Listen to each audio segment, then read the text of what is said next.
All right, we are on. So, welcome, Nida.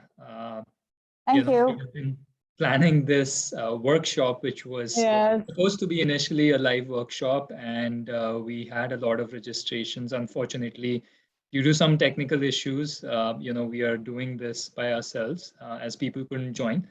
But nonetheless, I think we should be able to share this with them and should hopefully serve the same purpose, and then people can reach out to us later. I hope so. But yeah, but thank you for making time for this and joining today. I'm excited to actually get your thoughts and experiences on this topic, which we have Hmm. around, how people who are currently, solo or individual contributors can Yeah. transition into a more of a leadership or managerial role where Hmm. they can have more responsibilities, greater impact on work, on clients, and on other co-workers. So, it's a question, honestly, that we have been getting at Pivot, the startup platform which focuses on helping people change careers. We have been getting a lot of questions from our users around the fact that, okay, there's this, great resignation that's happening out there. Everybody's starting to talk about great resignation in US and India. A lot of people leaving jobs to find a better opportunity, right? Hmm. But at the same time, one thing that people often are asking is, I have stayed at my firm for about 2, 3 years. I'm just starting to, develop a reputation for good work, starting to build some good relationships. And I don't want to give that up so easily, but I also want progress, so I don't want to go to a different firm necessarily, but I want to advance within my organization, right? So that was kind of like the genesis for why we came up with today's topic, because a lot of people Hmm. are doing good work in their solo capacity, but they want to rise the career ladder, right? Yeah. So, you know, I would love to just dive right into it and understand from your perspective, what are some of the critical steps that people, early in their career or mid career can really take to advance to a managerial role? Thank you, Arjun, for this question, and thank you for having me here. And I hope we are able to do some justice to, versus the live session we were doing. Uh, so, first of all, when you want to progress within your organization or outside your organization, it's not a straight line, Hmm. right? We all have gone through. We all have moved across the organization, you, me, and everybody around. So it's not that if you are within the organization, the progress is easy or it's a clear carved path, Hmm. or outside. It's challenge. Sometimes will burn you out. Sometimes will have exciting and challenging, progress to make. It's a bag. I would put it in a metaphor. It's a bag of vitamins and minerals. You need to know what is the deficiency and what is excess in you.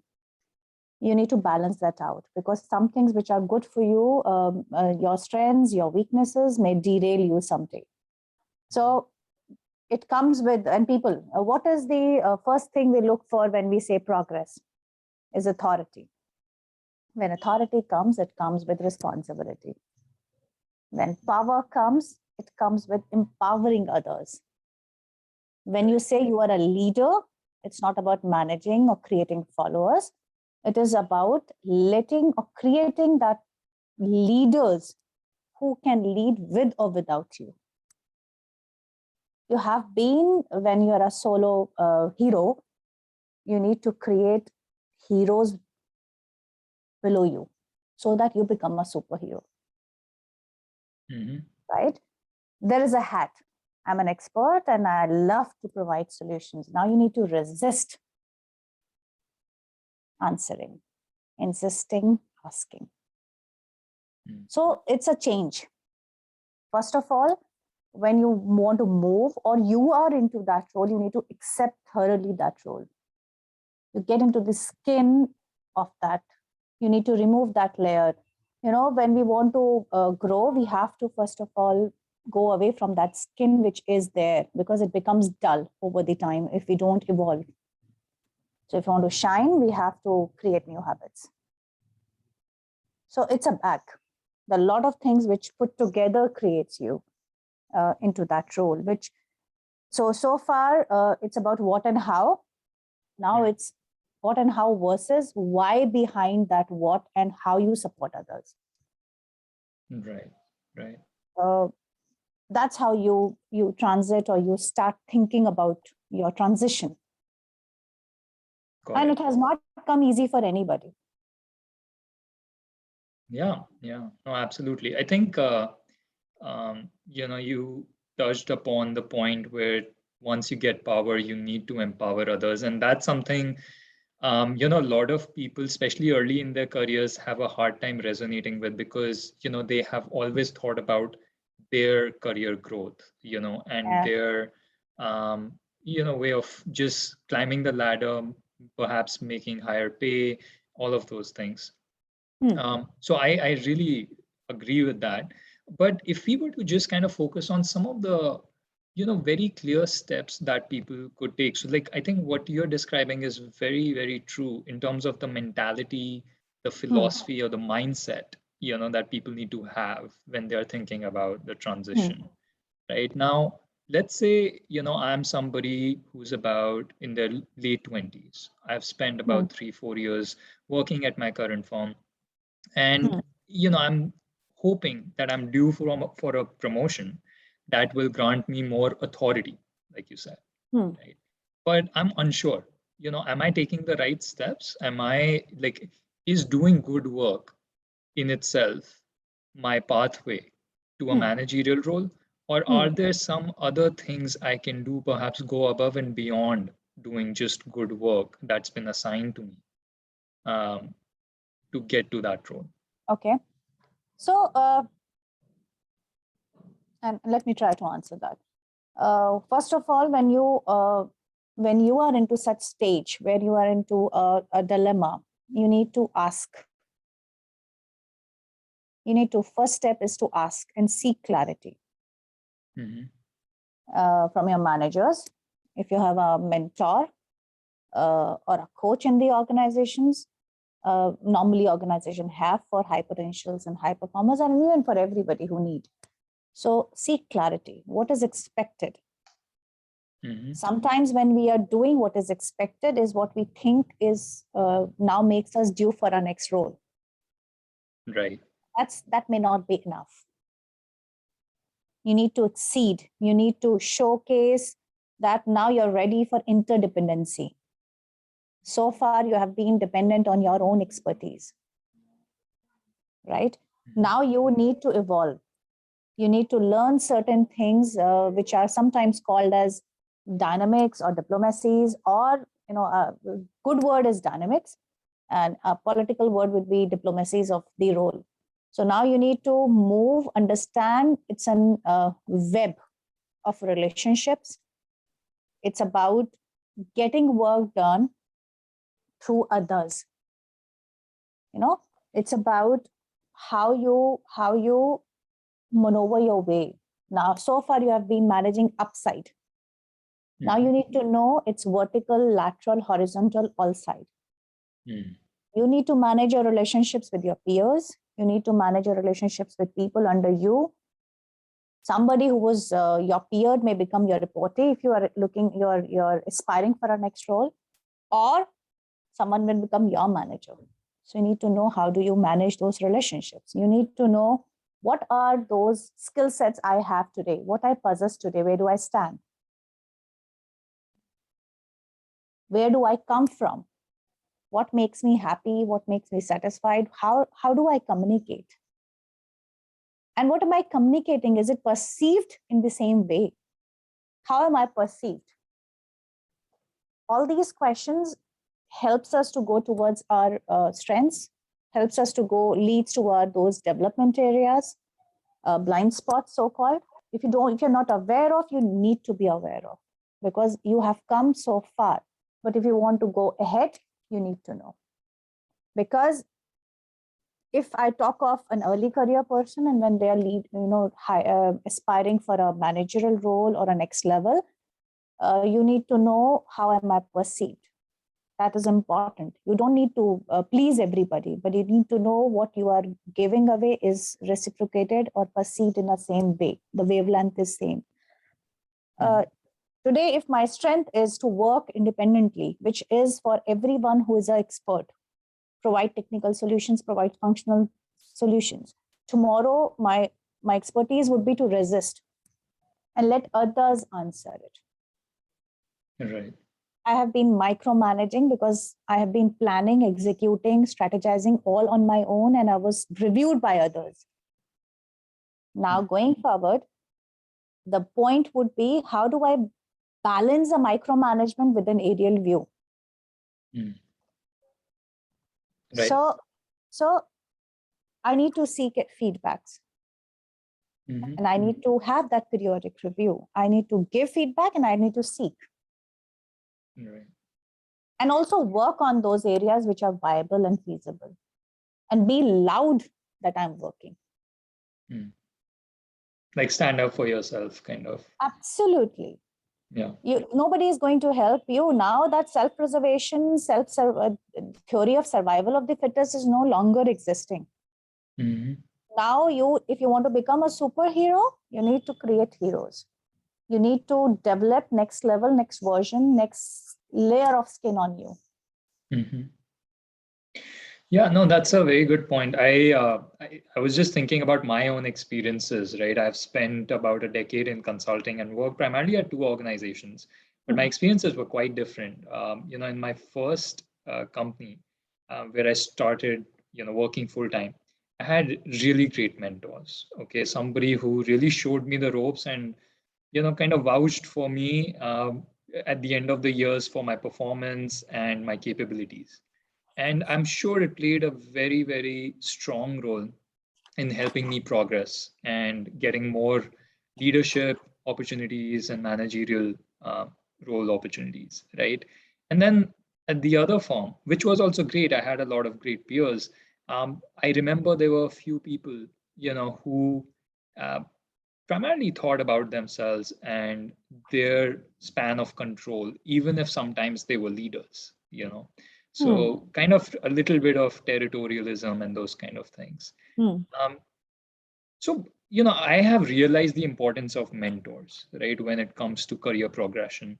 What are your thoughts, or how would you say that a young person, early in their careers should kind of try to seek a mentor in their organization, or perhaps even outside the organization, that would help them grow in their career and find better roles? So very vital point, what you have brought in. I think mentor, which is a functional, so if I have to just go into the very objective definition of a mentor, the person who can handhold you in your functional abilities or in a path you're walking in, along association. So mentor is important within organization or outside organization, because there is somebody who you look upon. There is somebody who is not judgmental about you. The person who doesn't have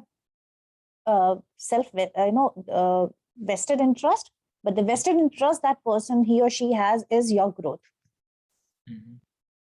Right. The person is not trying to drive their agenda, but your agenda is the utmost important. You need to also have a role model. What is a manager or leader? Somebody who can create that contagious courage in you, somebody who can have that energy infectious for you, and that somebody who can create that determination in you, and that becomes a role model as a leader. And mentors are synonymous to that. Right. We look upon somebody because that person comes from experience, whether from industry or outside industry. That person comes from being unbiased thoughts, someone who has, if not mastered, but is walking on the road where he or she is discovering self and knows that, oh, okay, I'm not perfect, but I am in making. I know no decision is perfect. I make imperfect decisions and I learn from them. So if you have a mentor, you start shadowing that person. Mm. And that person helps you when you fall. So when we get into a new role, it's always said that look for low risk opportunities. And it is not to say that become risk averse, but it is said so that you start, if you fall also, it's easy for you to climb again on these stairs Mm. for your self confidence. So mentors does play a role, very important role. A lot of time we see in organization, people are averse or very, they feel there is a resistance in getting a coach or a mentor. I don't know what is the reason or rationale. Maybe still people, the way organization uh, play important role when they are placing a coach or a mentor. They need to. It's a reward. It's Mhm. really a reward. It's an expense or an investment made on an individual. So getting maximum advantage out of a mentorship, the mentoring you are into, is very important. So if you have a mentor outside, first of all, sort from an organization. If you can get it, fantastic. If you don't, engage a mentor from outside. Set your clear expectations, have your commitment and comfort into that mentoring program. But go ahead, do that. As I said, you need to ask and seek feedbacks, which will lead to your feed forwards. Mm. So I Right. hope I have given you some insights to it. Yeah, no, absolutely. I think I would just add that, yeah, I mean, importance of mentors cannot be overstated, but at the same time, what I have heard from a lot of our, platform users that it's not always easy to just find a great mentor, within or sometimes even outside. You're right. I mean, sometimes people have this hesitation to seek a mentor actively because you're kind of coming from a point of vulnerability. You're asking for Yeah. help from somebody else, um, but at the same time, people, managers or bosses seem so busy all the time Mhm. that a lot of times, the individual contributor or the person who is climbing the career ladder has reluctance, asking for help. So I Yeah. think the way to find mentors sometimes that I have, supported others, help them find mentors sometimes is, do a lot of networking. I feel like lot of times people just network with their close colleagues, right? Which is great. I mean, that's a bare minimum and necessary. Hmm. But there are a lot of good platforms out there today. Hmm. LinkedIn is obviously the biggest networking platform, but apart from LinkedIn as well, there are other platforms, and in fact, we are trying to build one as well, Pivot, where we are, Hmm. in onboarding, inviting industry experts and mentors on our platform to Hmm. work one-on-one in a personalized way with others. So just that's kind of something I wanted to add there because I've heard that people are having some Yeah. difficulty finding Yeah. the right mentors. Yeah. Yeah. There is difficulty. And why it comes from, as you just rightly mentioned, there is a reluctance when a manager becomes a mentor from both sides. Hmm. More from the reportee side because they feel the manager will come from the hat of being judging me, Hmm. right? They know me quite closely when I'm at work. If I talk of my personal, they may again judge me or put me in a box. Hmm. Also, mentoring a lot of time with managers are also not equipped. They don't also leave the hat of a being manager when they are mentoring a person. Right. So within organization, outside organization, mentor plays a very significant role because that person carves out your. So when you're choosing a mentor, it is very important. And you, as you said, networking. When you're moving into a new role, whether you're vertically moving or horizontally moving, what is important is that so far you're driving your results. Now, when you need to know business, your organizational vision.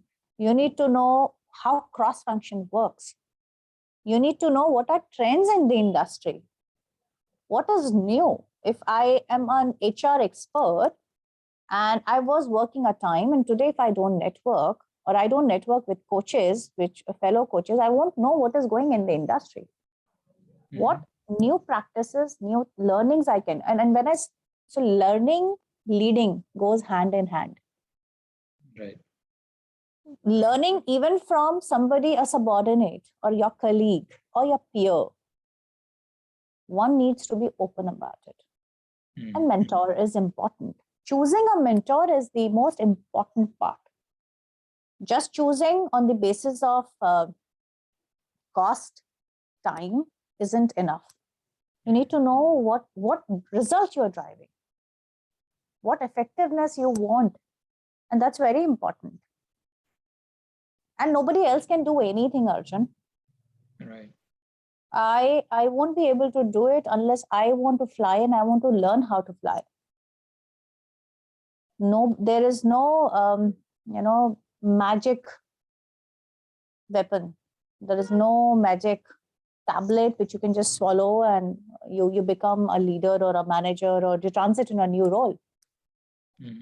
There is a path. You need to keep walking.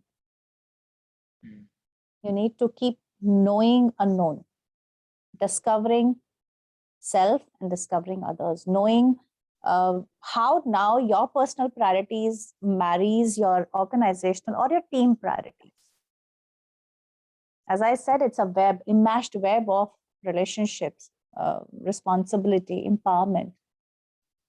And you need to keep developing. You can't avoid conflicts, for example.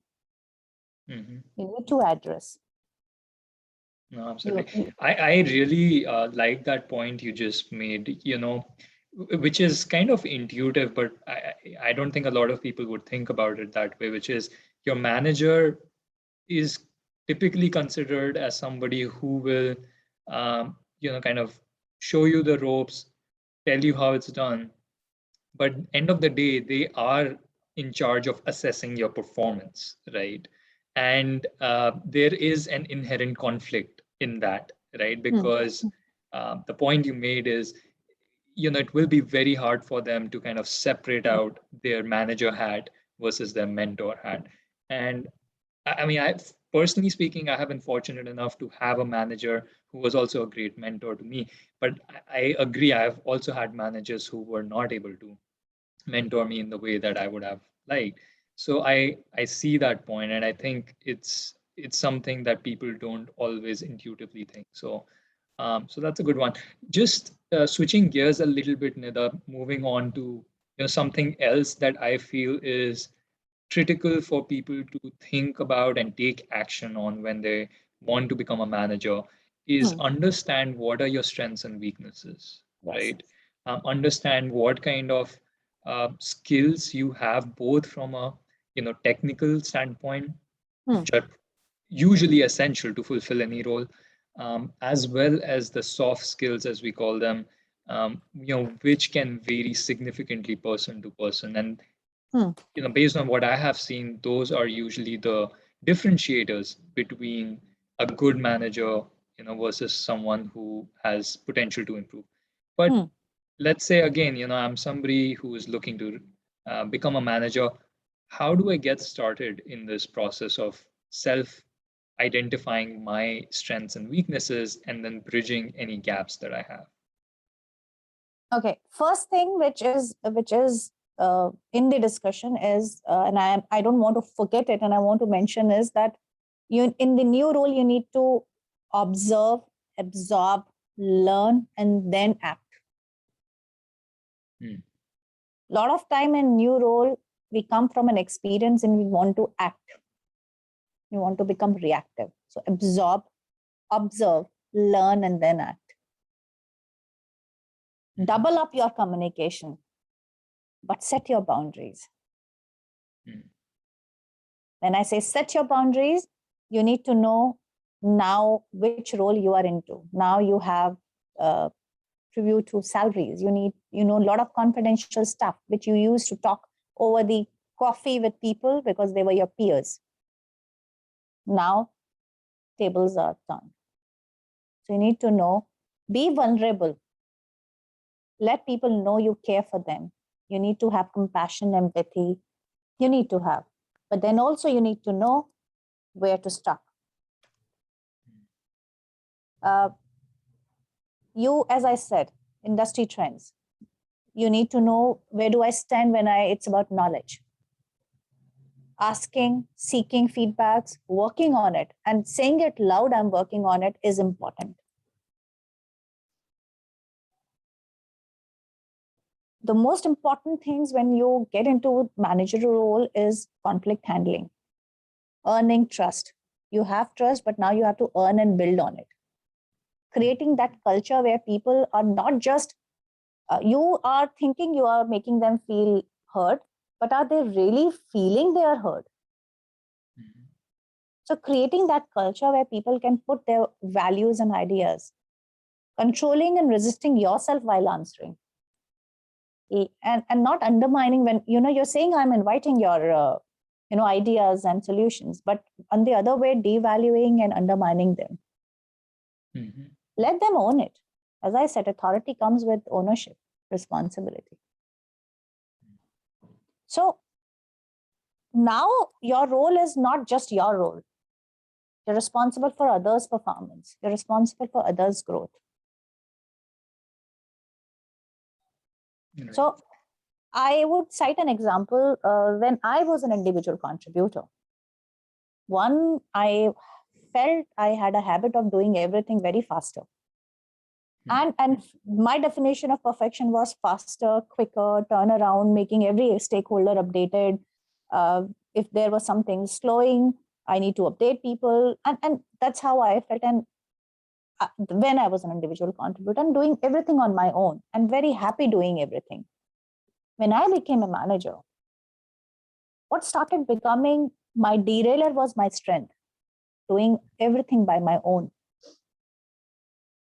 So what I learned and what I thought, and I think I learned by adapting others, seeing my challenge started coming when I saw that I'm not getting work done. Why? One, I was inviting solutions, but I was myself giving solutions. Right? I thought the work is getting delayed because there is a dependency. But the fact is, the role you are into, you have to accept the role first. Get into the skin of the role and let role accept you. It is all about interdependency. Now you are not you. You have people around you and you are interdependent. You can't change people. Now you have to adapt these styles. So that is very important. Having open dialogue is very important.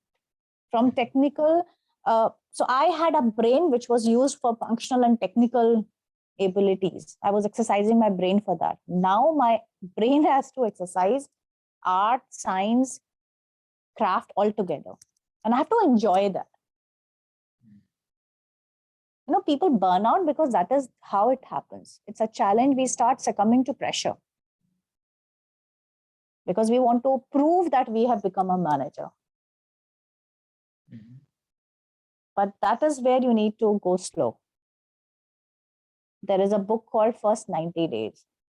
And I'm not saying go and read that book. I'm saying the title makes you think that means we need to go slow. We need to learn, see around, observe, absorb, ask questions. Set your expectations from your managers, from your superiors. Set expectations below you. And these are those behavioral and very important. Don't lose your ground. Be authentic. Because what you're saying now matters. Right. So I feel these are behavioral skills or some functional skills, so-called, which are important when you're transiting into a role. Yeah, I think a lot of good points there, and kind of almost like a crash course in leadership and management. Are there any, a lot of people say, leadership, leaders are born and it's hard to acquire leadership skills. Personally, I disagree. I think you can acquire experience and new skills and grow in your career if you have that mindset and you're open and willing to learn Hmm. from new experiences and new knowledge that you gain along the way. But sometimes I feel like, especially when you're at the lower level, you're so buried in the day-to-day work, right, that you forget to kind of invest in yourself that will Absolutely. help you, um, advance and become a better manager. So, are there any specific things that people can do, at that stage, at the early stage, um, kind of like investing in themselves, maybe by taking courses or some coaching or something else that I'm not aware of, that will help them just kind of slowly position into a better leader over time? Arjun, your last question started from knowing yourself, strength and weakness. I think there, this answer starts from there. Hmm. Know yourself. Start discovering what you are up to, where you come from, what excites you, what makes you low. And when you come from that point, you start building on what you need to do. What So when you ask for training, there are no ready-made material. So there are enough material available. Become a leader, but you won't become a leader unless it drives you from inside. You Hmm. need to know what is it that you are looking for. What is it that you need to develop? Hmm. So there are courses you need to invest. You need to work on your conflict handling. You need to work on your decision making skills. How do you balance out delegation, negotiation skills, difficult conversation, because you can't please everybody now. Hmm. Your execution versus your strategic time. Hmm. Working on your vision of organization. How do you align your team? Cohesiveness. These are all important. And if you find a training or a material or content which you can really self-study or get into, is important. It may help, but teaching will only help when you practice. And I'm not trying to go away or say that trainings doesn't help. Trainings help, but what you absorb is important. What you practice Sure. is important. Coaching, because coaching is about goal setting. So prioritizing, know what is your goal, where is your focus. If your focus is on developing, pleasing others, coaching is not for you. If you know, yeah, it can be that I want to work on my stakeholder management. That is important. Now you need to be very savvy with your stakeholders, your relationships. Hmm. That is important. So it is like being close enough to relate to others, but far ahead to inspire others. Hmm. You need to keep self investing and investing in others. If you promote self learning, you need to promote learning. You will promote for others. Hmm. Learn with along with your team, Yeah. and learn from your managers, learn from your peers. And as we spoke, shadow somebody if you think there is a role model with an organization.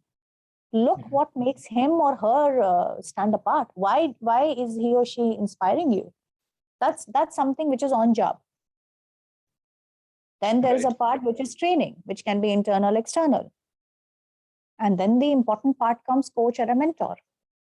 Both are two different things, two different purpose they serve, but both are long-term, deep initiatives, which make you work. That's why they are deep results. They Hmm. will keep challenging you. They will keep stretching you, keep asking you what you want from your life.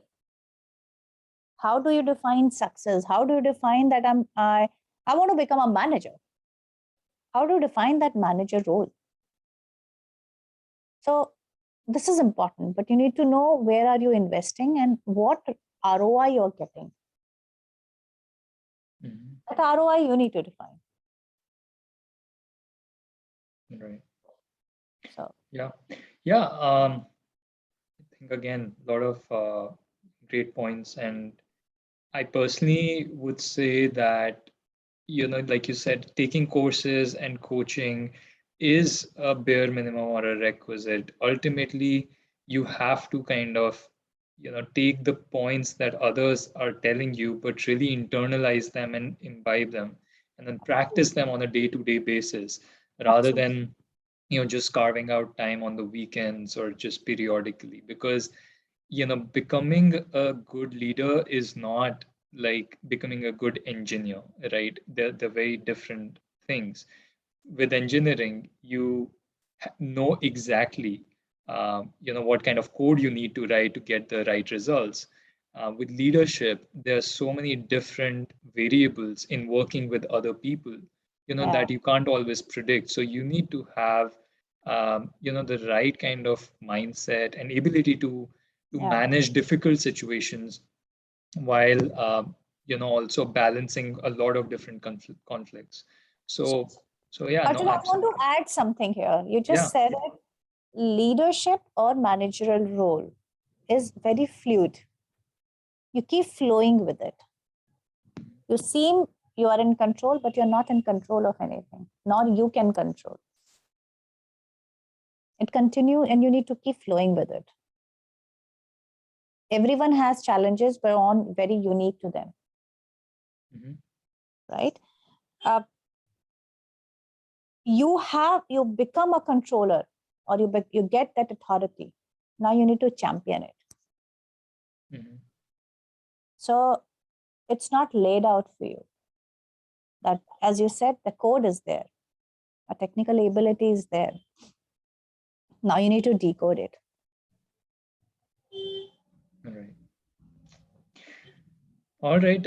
I think we covered some, good ground here, Nida. So thanks for sharing that. Anything else that you would like to share? I just have, one question that I want Yeah. to end with later. But do you want to share anything else on this point that we have been discussing so far? Nothing. It's just that unless you learn, you can't lead. Mm-hmm. Unless you're authentic, you can't command. Mm-hmm. Right. Unless you involve others, you can't grow. Right. And that remains consistent for every role. Mm-hmm. So, Right. new theories, new adaptation, you continue to adapt and learn. Well said. The question I had, and this is, kind of something that a lot of people are thinking today, and goes back to what we were initially discussing about the Yeah. great resignation, a lot of good opportunities now in the Indian job market, and globally. A lot of people are considering whether they should stay versus leave and find a new opportunity, right? Sometimes people think job hopping will get them a better role because, um, they can build on the experience they have gained at the prior organization, while fulfilling obviously a dire need for their new organization, right? So uh, what would you say are some of the mechanisms or frameworks perhaps that people can use to make that decision of, staying within the current company, and really hoping that, they will continue advancing, or, looking for an external opportunity? So, Arjun, it is very subjective. Hmm. Absolutely your priority. You need to know what are you can create a matrix which says these are my advantages, these are my disadvantages of moving and growing or going to another role. But what is driving you? What are you looking from your new role or new organization? Job hopping or job staying in a company for years, it's very subjective. Some people continue growing and they stay, Hmm. right? Some people, I've seen some people moving after 20 years and doing very well in new organization. I've seen people who are just staying every year. But now my question, if I would have been in HR, I would ask, what have you learned in 1 year? Hmm. If you continue to move like that, sometimes you need to, as I said, observe, absorb, learn, then change. There are times when you would move in a year because of these situations, because of dynamics, because of a new role you were getting into, which was a life changing role. But then you need to decide what are your ultimate goals of your life And then again, a coaching or mentoring will help you. I come across, I get a lot of people, especially my clients, who are into that kind of phase, because they make a move or they stay back, both ways, without deciding, without knowing what was driving them. So what is important is to know, first of all, yourself. What drives me? Where am I coming from? What is my why behind any move? And that doesn't mean that you start thinking and overthinking and you lose time. It means you start acting on it. You start creating a vision for life. And that can be short term, that can be long term. So there is no ready-made answer. It all depends on what Arjun wants and what Nida wants. Right? And situation keeps changing. Sometimes we have to stay back because we are getting a lot of opportunities. We are learning. Again, learning, growth, promotions, advancements, all are important sometimes, and you're getting inside the organization. Sometimes and challenging. A lot of people are driven by challenges. Some people are driven by comfort. So all matters what you want. What is your priority, and how do you see yourself in next 3 years, 5 years, or 10 years down the line? So no ready-made answer for it. Yeah, no, I mean, I think makes a lot of sense because everybody has different priorities and capabilities as well. So definitely makes sense. Yeah, I think we have covered everything that we are planning to and more. So appreciate you again joining today, Nida. Thank You you, know, I Arjun. would just leave anybody who's watching this by saying that you can, reach out to either Nida or me directly on LinkedIn. And also check out our website, which is www.mypivot.work if you're thinking of a career transition. And as we all know, Nida has been a career and leadership coach working with many, many professionals in helping them, maximize their potential and reaching new heights in their career. So do feel free to reach out to Nida as well.